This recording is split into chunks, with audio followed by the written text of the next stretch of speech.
ये देखो आज इसके पर काट रहा हूँ।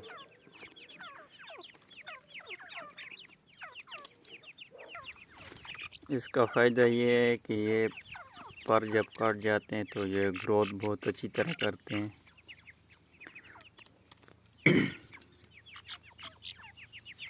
तो मैं इसके पर हर 15 दिन बाद काटता हूँ।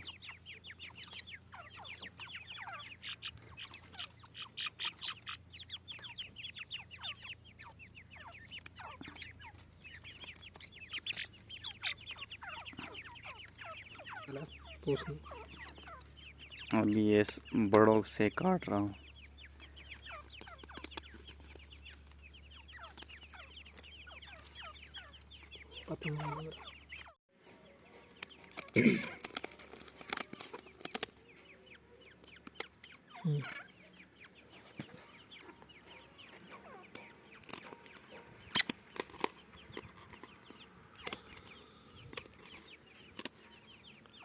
गोलाई के लोड़े